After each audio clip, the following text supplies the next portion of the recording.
People who live in a DeLand neighborhood are puzzled over what they call a sudden and strange animal kill. On a bike ride through the Shark Valley section of Everglades National Park in August of 2025, a mobile volunteer named Allison Joslin spotted movement in the water near the observation tower. An alligator, roughly 8 or 9 feet long, was thrashing its head back and forth, working to tear apart something clamped in its jaws. When she got close enough to see clearly, the something turned out to be a Burmese python, one of the most destructive invasive species anywhere in North America, and the alligator was slowly, methodically eating it.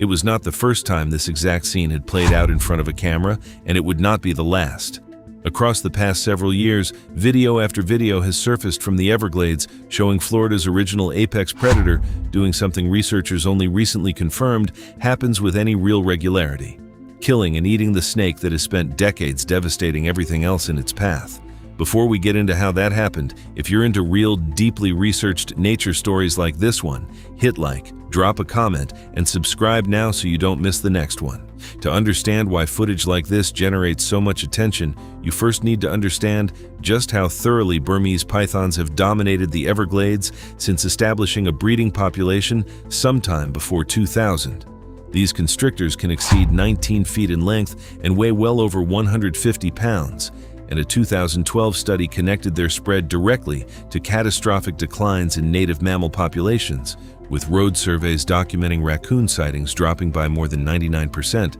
opossum sightings by nearly the same margin, and rabbits disappearing from certain survey routes entirely. For most of the invasion's history, pythons operated with what researchers described as essentially no natural predators anywhere in their new range, an apex invasive species dropped into an ecosystem with nothing evolved to recognize or check it. Alligators themselves represent one of American conservation's clearer success stories, a detail worth including for context on just how remarkable it is that this species is now the one fighting back against a newer invasion. American alligators were listed as endangered under the Endangered Species Act in 1973, driven to that status by decades of unregulated hunting for their hides.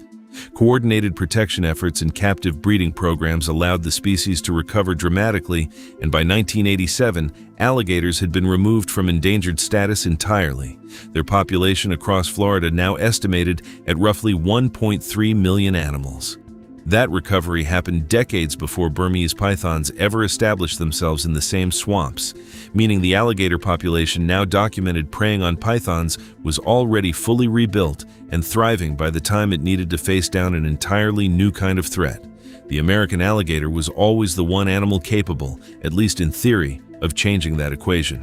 Alligators are themselves an apex predator, capable of growing beyond 14 feet and exceeding 1,000 pounds, with a bite force strong enough to crack a turtle's shell. Documented encounters between the two species stretch back years, and wildlife photographers have captured the aftermath from both directions. In a particularly gruesome 2015 discovery, researchers found the remains of a 13-foot python that had died attempting to swallow a 6-foot alligator whole. The snake's body ruptured with the alligator's hindquarters protruding from its midsection, evidence that even a python capable of consuming enormous prey occasionally bites off more than it can handle. But for years, exactly how often the fight went the other way in the alligator's favor remained mostly anecdotal, a scattering of individual sightings rather than anything researchers could point to as a measurable, consistent pattern. The mechanics of exactly how an alligator manages to kill and eat prey as formidable as a large python reveal a lot about why this particular predator, among all the candidates in the Everglades, remains the most credible check on the invasion. Alligators do not rely on speed or agility to subdue prey the way many predators do. Instead, they use overwhelming bite force, among the strongest measured in any living animal, combined with a behavior called the death roll, spinning their entire body rapidly underwater. Once they've secured a grip, using torque rather than raw jaw strength alone to tear prey into pieces small enough to swallow. Video captured in 2026 showing an alligator whipping a freshly killed python's body back and forth in the water captures exactly this technique in action, a method that works just as effectively against a 9-foot python's dense, muscular body as it does against the turtles and fish that make up more of an alligator's typical diet. That changed with a study published in 2023 by researchers from the U.S. Geological Survey and partner organizations, tracking the fate of 19 baby Burmese pythons fitted with radio transmitters across Big Cypress National Preserve between May of 2021 and February of 2022. Each transmitter carried a mortality sensor designed to trigger an alert if the snake it was attached to stopped moving for 24 hours or more, allowing researchers to respond quickly and investigate exactly what had happened at the scene. Of the 19 young pythons in the study, alligators were confirmed responsible for 5 separate deaths, the single largest cause of mortality researchers identified among any native predator species. The study uncovered an even wider cast of unexpected killers working alongside the alligators.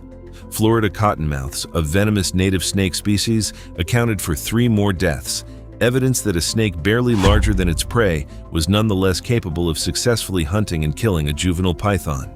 A cluster of 3 additional deaths were attributed to native mesomammals, mid-sized carnivores like bobcats, working through the same vulnerable size class. And in one especially striking case, a young python died after attempting to swallow a hispid cotton rat that outweighed it by 106% of its own body mass, the largest predator-to-prey size ratio ever documented in this size class of python. A python that had technically succeeded in killing and swallowing its meal, only to be killed in turn by what was, functionally, its own Last Supper.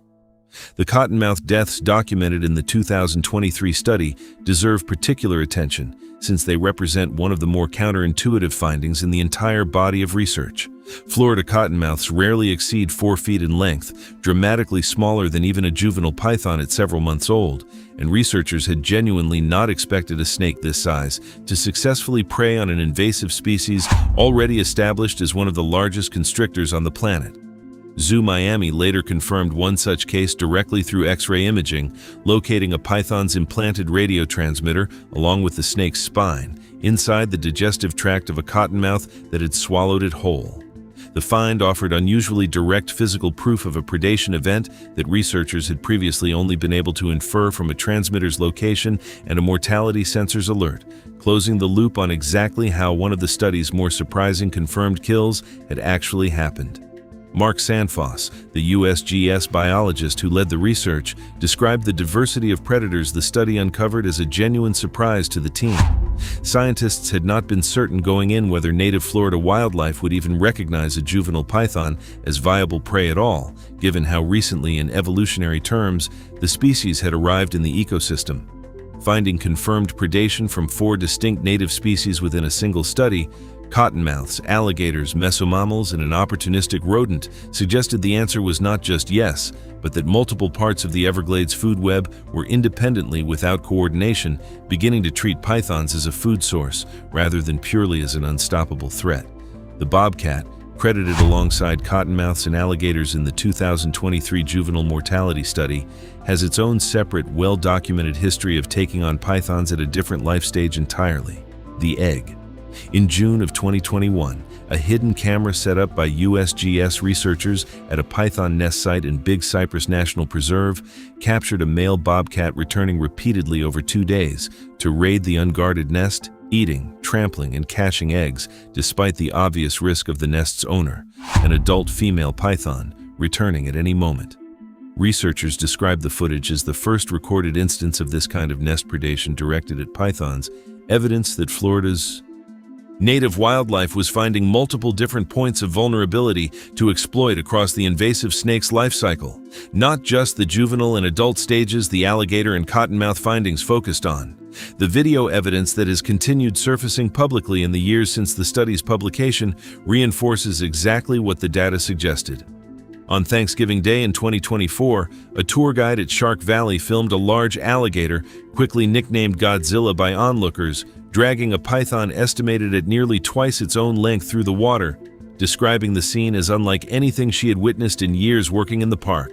The 2025 encounter Allison Joslin filmed produced some of the most widely circulated footage yet, an alligator she estimated at 8 to 9 feet long, working for an extended period to break apart and consume a 6 to 7 foot python, its head already gone by the time she arrived. By mid-2026, similar footage was surfacing regularly enough that wildlife photographers documenting the Everglades described the sightings as no longer particularly rare, a meaningful shift in tone from years earlier when a single confirmed instance of alligator predation on an adult python was treated as a noteworthy scientific event worth publishing on its own. Researchers studying the python invasion continue actively expanding on the 2023 findings, tracking additional cohorts of juvenile pythons to build a larger, more statistically robust picture of exactly how much predation pressure the species faces at different life stages and in different parts of its range across South Florida.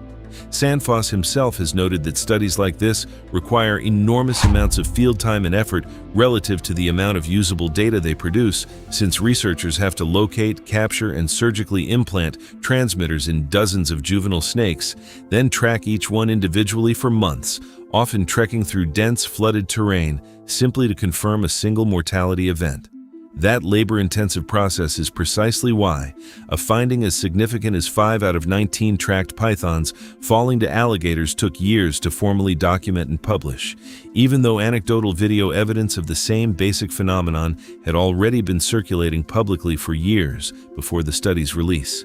Researchers have been careful to frame exactly what this pattern does and does not mean for Florida's broader python crisis. A handful of alligators successfully killing individual pythons, even documented across multiple independent sightings in a formal published study, does not come close to controlling a population researchers estimate now numbers in the tens of thousands across more than 1,000 square miles of South Florida. Adult pythons, particularly large breeding females, remain largely outside what any native predator can realistically take on, meaning the vast majority of population control still depends on human removal efforts, licensed hunters, contracted trackers using radio-tagged scout snakes, and the annual Florida Python Challenge, rather than on the food web correcting itself. Alligators are not the only reptile in Florida capable of taking on a python, and American crocodiles, a separate and considerably rarer species found only in the southernmost tip of the state, have also been documented preying on the invasive snakes in the areas where their range overlaps with the pythons. Unlike alligators, which range across freshwater habitat throughout much of Florida, American crocodiles are restricted almost entirely to brackish and saltwater coastal habitat in the far south of the state, a far smaller geographic footprint that limits how much of an impact the species can realistically have on the broader python population.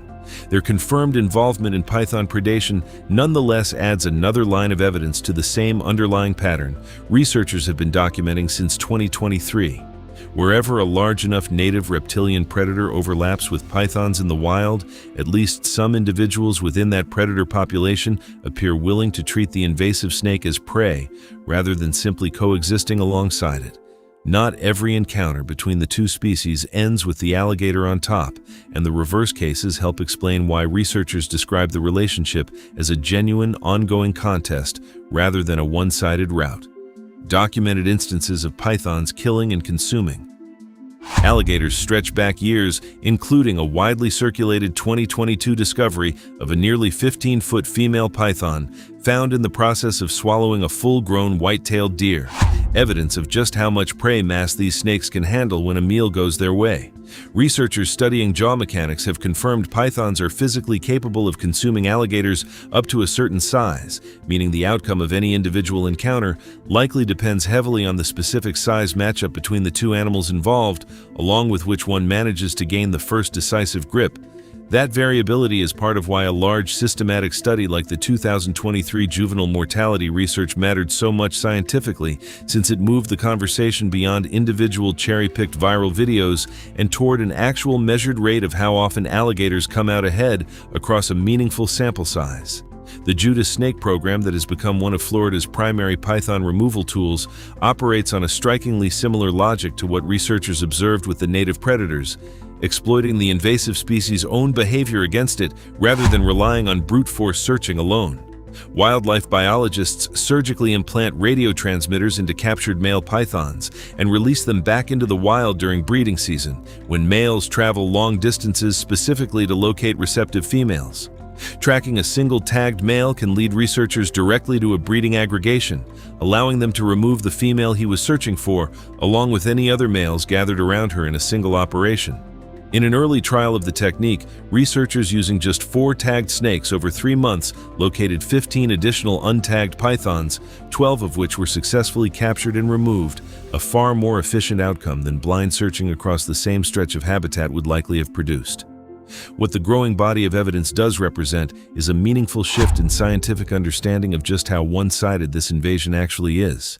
For roughly 2 decades, the working assumption among researchers was that pythons in the Everglades faced essentially no meaningful predation pressure at any life stage. The 2023 study and the mounting video evidence that has followed it complicates that picture considerably, suggesting that at least among the vulnerable juvenile size class and in scattered, still rare encounters between fully grown adults, Florida's original apex predator has begun treating the newest apex predator in its territory exactly the way an alligator treats anything else unlucky enough to end up in its jaws. If you enjoy real, verified stories from the wild edges of nature, like this video, leave a comment letting me know what you thought and subscribe for more. I will see you in the next one.